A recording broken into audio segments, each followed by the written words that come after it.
Welcome to McDougall. On this show, you have a choice. Eat smart or eat stupid. Author Cheryl Townsley has an opinion.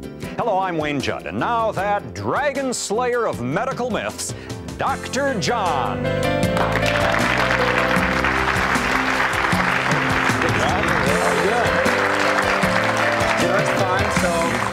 Slaying medical myths, huh? Yeah, Dragon Slayer. That's a kind of a, there's a little gallantry that attaches to that. Let's take the big five. Lancelot, all of those characters. Yes, go ahead. The big five. The big five of nutritional myths. All right. Starches make you fat. Starches make you fat. Yep. Everybody knows that, Everybody right? knows that. How come when you look around the world when people live on high-starch diets, they're always thin? How come when you look up in a nutritional handbook, the calorie content of a potato, you find out that a large potato is 150 calories? And you'd be lucky if you could eat 10 large potatoes a day. That's 1,500 calories of, it just makes no sense at all. Okay. And people who go on high-starch diets end up getting very thin. Why do you think they say starches make you fat? Well, that's what I was going to ask you. Probably because I'll bet I know. I bet they put all sorts of fat stuff on starches to ruin sour them. cream, bacon bits. Am I right about that? That's right. Throw a couple of cups of olive oil and spaghetti sauce. That's how starches Sounds wonderful. Make you fat. That's another myth, the idea that fat tastes good. If I had a bottle of olive oil or a cup of lard sitting here, would you drink it for me? Not at all. Not a chance. Not a chance. No. It's disgusting. When you get grease and oil on your hands, what do? Well, you try to get it off. What do they call a restaurant with a bad reputation? Greasy spoon. There you go. This guy How we learns doing? fast. So grease is really disgusting. That's a myth that Grease I is threw. disgusting. An extra myth I threw in just for you, Wayne. How about the idea that you need meat to get protein? Oh, yes. Yes, I hear all the time that meat is good for you. You can't make it without In fact, you can't get protein from vegetables, they tell us. Well, it's one of your basic food groups. Then my question to you is, how do we grow elephants, hippopotamuses, giraffes, when they only eat vegetables? Where do they get their protein from mussels? Well, there you are. From plants. The truth of the matter is that vegetable foods are loaded with protein. They have far in excess of any protein needs that any human being would require. How about the idea that you need... Can you wait a minute? Give me an example, because I don't want you just to say that without telling me what vegetables will give me protein. Okay, let's give you an example. Experimental studies on protein showed that the human being needs 2.5% of their calories as protein. The World Health Organization doubled that and said, of your whole diet, 5% of the calories need to come from protein. Okay. Rice is 8% protein. Potatoes are 11% protein. Whole wheat bread is 14% protein. So even those foods, you don't have to eat soybeans and you can even get your protein. Not. It's impossible to design a protein. See, I expected you to say soybeans, because that's what I always hear. Right. Soybeans give me gas. But then you get into the problem. Then all beans give you gas. All beans do. Yes. Then you get into the problem of excess protein. And see, when you believe something that's incorrect, you get into serious trouble. When you consume excess protein, what it does is it has to be dealt with, all right? The body takes in protein, utilizes some of it to build a few hormones, repair a few cells, and then the excess has to be dispensed with, as with any nutrient. There are two possibilities. You can take an excess of a nutrient and you can store it as we do the fat that we eat. We store it in our body fat. Right. Or you can eliminate it from the body. Now, Wayne, this is a tough question, but think about it seriously. All right. If we were going to store protein in our body, the excess protein, where would it be stored, most likely? In the tissue? In the muscles. Okay. And considering the number of chickens and cows and pigs and excess and high protein foods that you and I have eaten all our life, if it were stored in the muscles and we took off our jackets and showed our bodies to the audience, who would they be looking at? Arnold Schwarzenegger. Of course. That's right, and Sylvester Stallone. I like that. We're not going to give them the thrill today. Sorry, folks. All right. The truth of the matter is protein is not stored in the body. Protein is excreted from the body through the kidneys. And in the process, you cause wear and tear on the kidneys, and it actually destroys kidney tissue. It's hard on, too much protein is hard on kidneys? Hard on kidneys. In fact, all patients who have kidney failure are put on low-protein diets. Every doctor in the country would do that because you don't want to further wear out those kidneys. But one of the more important things that happens with this high protein load we take in every day is it causes the bones to dissolve and it washes the bones through the kidneys. And as a consequence, we get a disease called osteoporosis. And that disease begins with the nature of protein. Protein is made of amino acids. You probably heard that, amino acids. Well, these amino acids present an acid load to the body every day. And the body must protect its acid-base balance, and so it dissolves the bones to neutralize this acid. And then what happens is all this protein that we eat causes the kidney physiology to change and causes the body to excrete tremendous amounts of calcium through the kidneys. So we're ruining our bones and we're ruining our kidneys when we eat too much protein. Also, it's hard on the liver. And the liver. Yes, but Americans don't believe that. And as a consequence, we have one of the highest incidences of osteoporosis in the world. And where osteoporosis is rare to non-existent is in countries where they eat low-protein diets, like in China or rural Japan or in African countries. And now you move the Asian or the African to the United States, you feed them the high-protein diet, and voila, they get osteoporosis. There's a couple of the myths that the Dragon Slayer is taking care of for you. Amazing. Well, we'll do more. We will do more. I like it. And stay tuned. We're going to be doing an interview on vegetarianism with Cheryl Townsley. We'll be right back.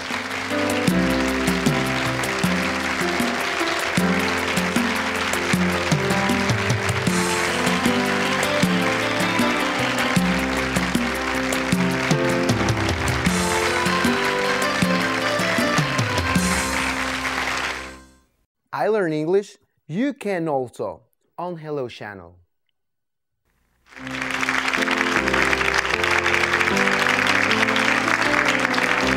And welcome back. With me is Cheryl Townsley. She's the author of Food Smart, Eat Your Way to Better Health. That's a very seductive title, Eat Your Way to Better Health. People love to eat, and if you can get better health by eating well. I notice there's no meat on there, is there, on your cover, Cheryl? Well, that's because it's a good cover. The meat is on the back. You put it on the inside. That's me. This is the vegetarian cookbook? Actually, it's not a cookbook. What it does is it goes through and talks about my crash by eating the American diet and learning what to do about it and how to deal with the stressful lifestyle that also went along with that lousy diet and what to do to get healthy. Do you think that the lousy diet encouraged the stressful lifestyle or made it more difficult for you to handle that stressful lifestyle? Absolutely. I was a corporate executive in the fast track, flying all over the country in the computer arena. And so my diet was in the 5-star restaurants, a lot of fat, a lot of dairy, airplane food, which is horrible. Mm-hmm. And then a lot of stress, because when you're in sales, you have to close the next deal. So there was always that push to close the next deal. And that's right. Exercise was trying to catch the next airplane. And so, but I was one of those people that I was never sick because it was never in my daytimer to have a sick day. So I pushed and pushed and pushed, and I assumed I was healthy. Well, you said you crashed. I mean, what does a crash mean to you? Well, a crash means that after a difficult pregnancy, which I was in bed for 7 months, and I thought, well, I'll get over that and I'll be fine. But after the pregnancy, I had a lot of weight gain, a lot of skin problems, a lot of emotional, mental problems that eventually led to suicide, unemployment. That's a crash. And also went through, because of the unemployment, a financial crash, bankruptcy. So there was major stress, major crash. It was a pit. Not fun. And you think that taking care of your nutrition would have made a difference, but there's obviously other things that you think are important. Well, I'd gone to doctors at this point of the crash, and they said there was nothing medically wrong. It was probably all in my head. And that was pretty frustrating to hear, and it's very hopeless because then the psychiatrist only wanted to medicate, so that wasn't very encouraging. Finally found a nutritionist, and I went in very skeptical because I was a home economist and I knew the basic 4-food group. And so I thought this is going to be a fruit and fairy type person, and I was very cautious. And so I went in barbed with a lot of skepticism, and what was he going to tell me that I didn't know? And so I asked lots of questions. For example, I asked him, well, my right knee is always swelling, and I've had the fluid drained and it keeps coming back. So what do you think causes that? I was pretty antsy. And he said, well, that's real simple. Everything below the waist on the right-hand side is related to the liver and gallbladder. And I thought, well, that's interesting. My mother had her gallbladder out, and I've had a lot of gallstone problems. Later, I did a gallstone liver flush, passed over 100 gallstones, and I have my liver today, and I have my gallbladder. And so I learned that a lot of the things he said made sense to the whole body. And as we started changing my diet, my health started turning around. And what did he do to your diet? What kind of change did he make? Well, the first thing we did is we went through a cleansing process. And I liken that when you move into a new house and the previous tenant left a lot of trash, you don't move in a lot of your good stuff until you've cleaned out the old. And so we did a cleanse, and we started cleaning out the toxins that I had built up over 30-some years. And then we started adding good nutrition. Tell us what that involves. How do you clean? Because there are all kinds of cleansing programs that I've heard about. I'd like to hear what yours. Well, the cleansing is just like cleaning house. You can do surface cleaning, you can do weekly cleaning, or a deep cleanse. Well, I was in a pit, so I needed a deep cleanse. All right, and what'd they do? So I did raw fruits and vegetables. I did some juicing and some very basic, real simple supplementation, not very much though. We so they kind of primarily put did good things in to clean you out. a lot of good water, pure water, and a lot of fruits and vegetables. And we did very simple ones in the beginning so we could spot if I had any food allergies, which I did. And what was interesting to me is that the food allergies for me didn't show up in skin rashes and asthma, it showed up in emotional problems. So when I eat foods that I'm allergic to, I either get very depressed or really angry at how stupid you are today. I mean, it's an immediate excessive reaction. Cheryl, you mentioned pure water. We haven't talked much about water here. How important is water in the diet? Well, when you consider that approximately 70% of your body is water and the brain is even more water, then water plays a very important part in the body. It's important for the skin, for mental clarity, for toxins to be moved through the body. It's critical. Tap water is good? Tap water? Oh, not unless you want to die. Do you have a recommendation of how much water you drink? Well, one of the things I did in Food Smart, if people want to be really exact, based on your weight, you can calculate. But for most people, 8 to 10 glasses a day. Do you think the thirst drive is inaccurate, doesn't take good care of the body as far as water needs? It didn't for me because I was never thirsty because that was an annoyance. It meant I had to take time to go drink something. And so I learned to suppress it. So you really weren't listening to your thirst drive? Oh, I didn't at all. So I had to learn to drink water, and so I carry water with me all the time to remind myself that I have to drink that much during the day. So clean water, obviously. I mean, no one would argue with that. Clean air, clean food. Right. And once you had the cleansing process done, then what kind of a diet did the nutritionist recommend for you, or did you decide that was best? Well, one of the things as I got cleaned out, one of the things I learned is that my body would tell me what it wanted and what it didn't want versus cravings. What happens when my body says I want pepperoni pizza? Should That's I a listen? craving. Oh. And the cleaner you get, we were talking about this before the show, when you start getting away from all that lousy food, the high meats, a lot of dairy, a lot of the fat, the refined and processed foods, and you get rid of that and during a cleansing process eat the foods that really nourish you. Right, it's true. Then you try and go back. My husband used to love glazed donuts. He used to go to the bank every Saturday to get a pile of glazed donuts. And at this point, if somebody sets that in front of me, the smell is so atrocious that the thought of putting that in my body... It's true. It's absolutely true. And I've only been doing this for a couple of months now. It's just amazing It is. how horrible You don't these like other that foods. greasy I smell? can't bear the thought Well, of on an airplane, some of the food they bring out and the smell that comes with it, it's really disgusting. It's really not food, is it? It's something else. No, it's chemicals, processed stuff. Right. You know, and one of the analogies I give in classes is if I go out and plant an apple seed, I'm going to get an apple. But if I go out and plant a Twinkie or something else comparable to that, I get a toxic waste dump. And in our bodies we do that. We put all this food in there at 98.6 degrees, which if we did that in our kitchen trash can and let it set at 98 degrees for a couple of days, it would stink. So in America, we put this in, let it set for 98 degrees, and then we wonder why we stink. But we don't deal with the food and the trash dump. We put on more deodorants. We put on more perfumes because Madison and Fifth Avenue has said that's what we need. Instead of looking at the trash dump and saying, well, maybe we need to empty the trash this week. Well, that's a very, very vivid explanation, Cheryl. I think you have our interest, to say the least. Cheryl Townsley, the book is Food Smart, and teaches you how to get a clean body and better health. How about some cooking? Can we do some of that? Well, it's all proof in the pudding. If it doesn't taste good and look good, all right, nobody will eat it. let's go do some cooking. We'll be right back.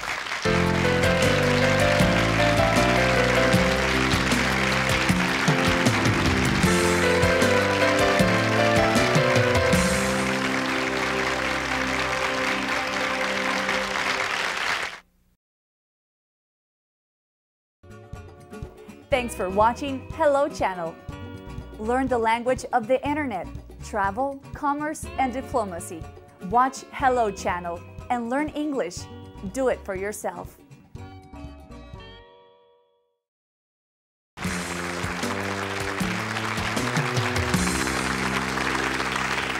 And welcome back. We're with Cheryl Townsley, the author of Food Smart, but she has another book that takes us through the kitchen. It's Lifestyle for Health. It's Smart Cooking for Busy People, and that, of course, is something that addresses most of us. Cheryl, you talk about clean food and clean cooking, and that starts with a washing process? Well, I do. I talk about that in both the cookbook and in Food Smart. And a lot of people, what they'll do when they bring this home from the grocery store is they'll just run it under a little bit of water and then chop it up and think it's ready to eat. It's exactly what we do. We assume it's properly taken care of by the supermarket. Why should you do anything else? Well, they've handled it, and there's extra dirt, and there's oil-based pesticides that the water just rolls right off. So what I do when I come home with these big bags of produce, because that's 70% of our diet, is I'll fill the sink full of water and I'll add a vegetable cleaner. Shackley has Basic H. There's a lot of other cleaners. And I put just a few drops of that in there and put my produce in there, even lettuce, because a lot of people think you can't do that with lettuce. I'll put my greens in there, and I'll let it soak for 10 to 20 minutes, and then I'll set it out in my dish drainer for the water to come out. A vegetable cleaner? There's such a thing as a vegetable cleaner? There's all kinds of vegetable cleaners, but you're going to pay premium price for those. So if you work with something like a biodegradable cleaner like a Shackley Basic H or an Amway LOC, those are much cheaper and they'll work fine, and then you rinse it off, put it in there, you spin your lettuce dry, and what I have found is that the produce will last longer. In the refrigerator, I don't have as much spoilage, and it tastes a lot fresher. You'll really notice a difference on grapes, because that's one of the most sprayed fruits on the market. So you actually soak them in that solution? Right in there in the sink, right in there in the water. For 10 minutes? 10, 20 minutes. And then you rinse them all off? Rinse them off. And the cleaner isn't worse than the pesticides? Oh, no, no, no. Okay. That's something that's not harmful at all to the body. Good.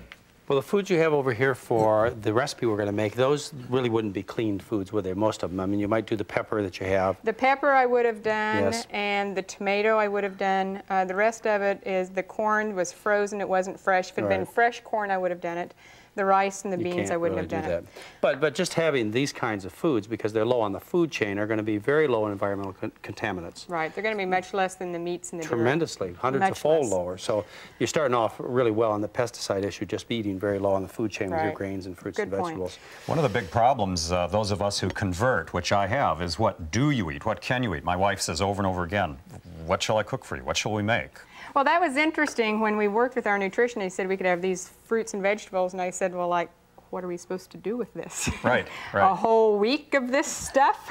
What am I going to do, fast? You know, I was really discouraged. It's not like real food. No. If you're eating all the American diet, Cheryl, it's wasn't not that real because food. you were unfamiliar? Oh, I was unfamiliar, I was uneducated, and I planned a meal based on what was going to be the meat. That was how I was taught as a home economist. You picked your meat, and then you put side dishes with the meat. Of course. Now, all of a sudden, these side dishes are supposed to be my main dish. And so what do you think about in terms of the center of the meal now?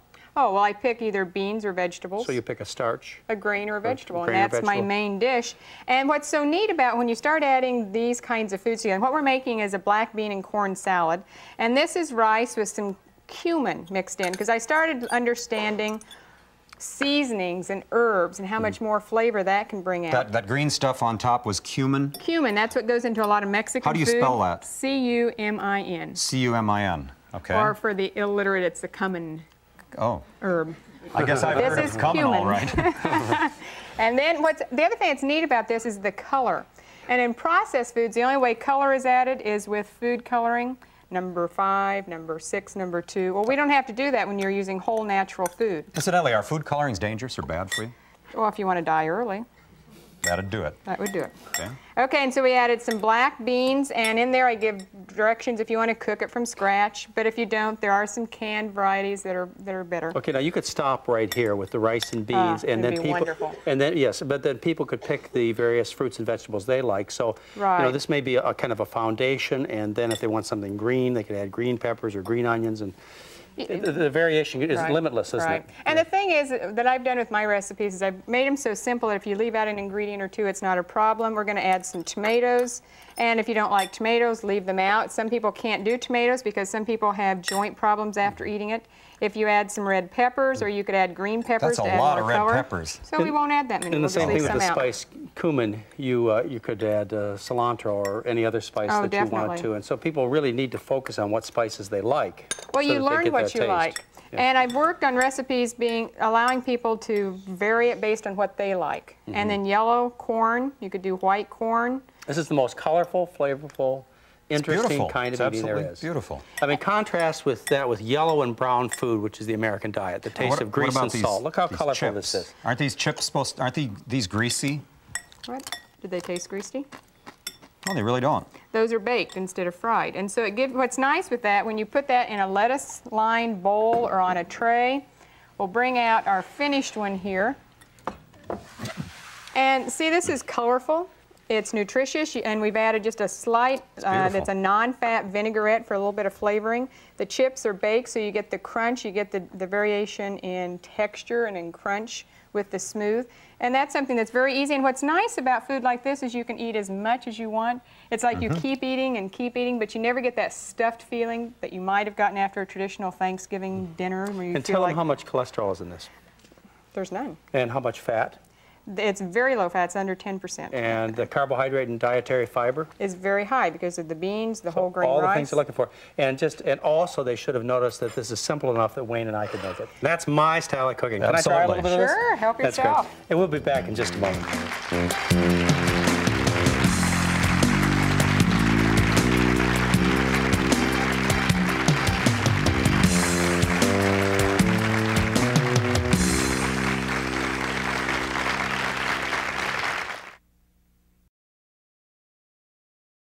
My name is Alan, and you're watching Hello Channel.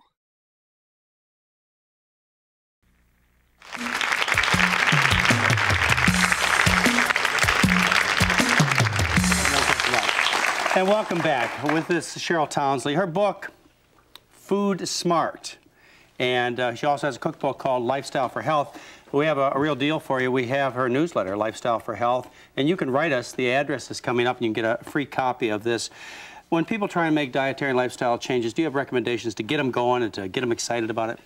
Right, I really do, because if people don't, there's only two reasons people change. Either the cost of their problem is so great they don't want to stay there, or the value of the change is so important to them they want to go towards it. And so I try to help people understand the cost of being sick that we have just come to take for granted and not feel good, and to start to help them understand what it's like to feel good in the morning. They have an option, don't they? That's right. People can get control of their health, can't they? They're the only one who can do it. Nobody else can do it for them. They're the general of this process of getting healthy. Yeah, I know. I think that's the most important thing for them to start out, is to realize how much power they have.